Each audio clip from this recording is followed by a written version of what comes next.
you, McGraw. There seems to be a new sense of bipartisanship in Congress after this shooting. What are you hearing, and what are you seeing? Well, I do sense yesterday, particularly, that there was kind of a gut check moment for everybody to, tamp it down, show more kindness, try to be more conciliatory. Now, time will tell whether that leads us down the path of compromise. That's one of the biggest problems we have right now, is that when I first came to the Senate, there were a whole bunch of people that kind of hung out in the middle and tried to pull people in from the ends and find that sweet spot where everybody's not perfectly happy, but happy enough. And that's how you really get things done in the Senate. That has gone away in large part. People have really taken to their respective teams and gone to the opposite sides of the room and spent more time trying to point fingers at the other guys and gotcha. Time will tell whether this will help with that. I hope it does, because the rhetoric, the coarseness, the language that is used, I mean, if you just look at my Twitter feed, it is astounding some of the ways that people talk to one another online these days, and I think that's also contributing to the problem. We get a sense, and some of the people we've talked to this morning, that it seems like the congressmen are visibly upset and almost, really, this has been an eye-opener like anything else they've ever seen before. Well, certainly it was traumatic. I saw Jeff not long after it occurred, and, not that I'm not a hugger. I hug strangers all the time, but I don't probably pause to hug my colleagues as often as I should.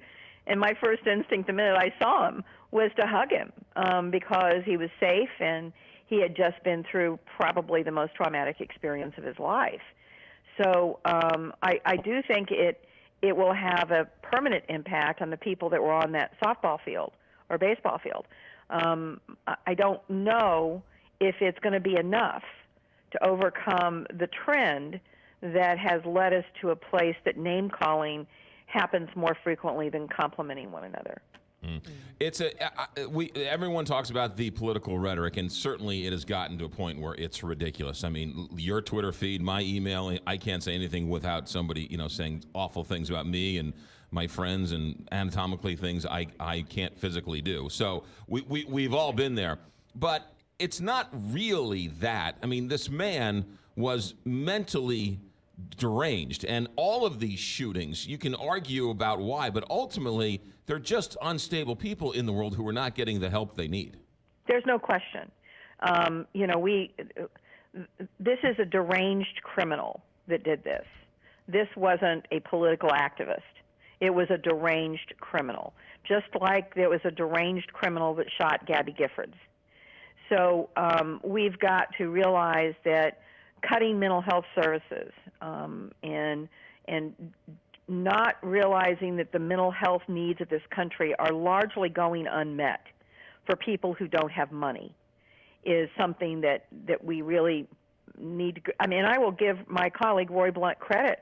I mean, Roy is somebody who's worked on mental health issues with sincerity and actually has we've got a pilot project going on in Missouri where there's additional resources that are being brought to bear because of some of the work that Roy has done. So there are some Republicans that realize mental health needs to be looked after, and that we've got to make sure that mental health is covered in everyone's insurance policies, because that is really true. It's not just the mental health coverage, but also family members helping their loved ones get to that help.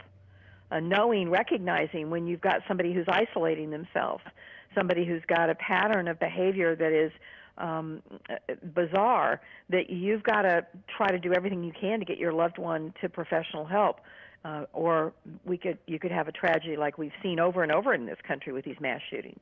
Senator Claire McCaskill with us for a couple of minutes. I want to ask you a couple of policy questions, but more on this for a second, and that is talking about rhetoric and sort of coming together. Do you feel that it's hard to praise a member of the opposite party because you'd be criticized by your own party for saying something positive about a Republican?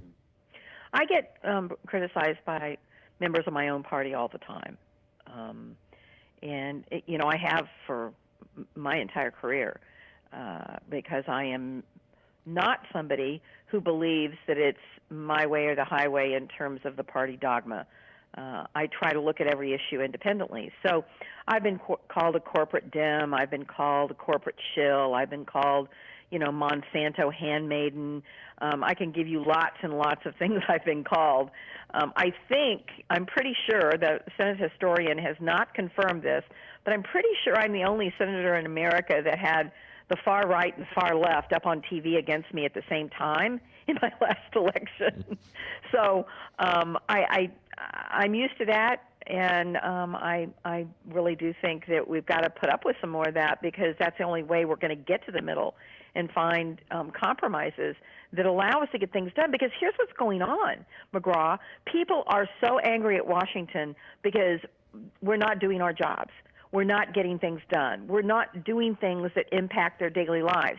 And we're not getting things done because we're so busy cleaving to a ideological purity that nobody will compromise. So it's a chicken and egg. Which came first, the demand that you never compromise or the frustration that we're not getting anything done? And if we're not willing to put up with some of the blowback for compromising every once in a while, people are going to get more and more cynical about Washington and go to more and more extreme measures in terms of who they elect. Two quick questions for you policy-wise. Senator Rand Paul was leading the effort to block Trump's sale of arms to Saudi Arabia. Ultimately, he lost. Where did you come down on that vote? Well, this is basically the same arms sale that President Obama supported. And, I am not going to engage in, well, it's okay when Obama does it, but it's not okay when Trump does it. Now, Obama administration did withhold some of the guided weaponry until Saudi Arabia showed that they would use it appropriately to avoid civilian targets in Yemen. And there is some controversy that they have not done that. And I'm hopeful this administration does the same thing. But it really would have been a partisan vote on my part if I thought it's okay to sell to Saudi Arabia under President Obama, but not okay to sell to Saudi Arabia under President Trump. So you voted with President Trump on that? I did. Yeah. And then lastly, while we still have you, you're watching these hearings, these Comey hearings, these Sessions hearings, just like everybody else. What are your thoughts as you watch all this? Well, as a prosecutor, I am, chomping at the bit to be in some of those committee hearings because there's some questions I'd really like to ask. But I do believe we're now beginning to get clarity. And what's most concerning to me is this kind of amorphous, I don't want to answer thing that's going on. You can either assert privilege, executive privilege, or you can say, I refuse to testify on the grounds that might incriminate me, or you can say it's classified. But you can't say, I want to do it behind closed doors when it's not classified, and you can't just say, I refuse to say. But the frustrating thing is I'm not sure that my Republican colleagues are ready to enforce the rules against these witnesses, which would mean we would hold them in contempt of Congress. So I'm hoping that we can continue to press it. I am confident that Mueller is going to pursue every lead, and I am withholding judgment about what the ultimate conclusion will be because it's bad form as a former prosecutor to make conclusions until you've seen all the evidence. Lastly, Senator Claire McCaskill, who's your best friend on the opposite side of the aisle? My best friend on the opposite aisle has to be Susan Collins. She and I have worked together on committees and gotten an awful lot done together. And when I get really frustrated, I call her. And when she gets really frustrated, she calls me. I've got a lot of friends over there, but I would say Susan's my best. I thought it was Ted Cruz. Ted and I get along because he's got a good sense of humor, and I like people that have a good sense of humor. But we don't we don't have a close personal relationship like Susan and I do.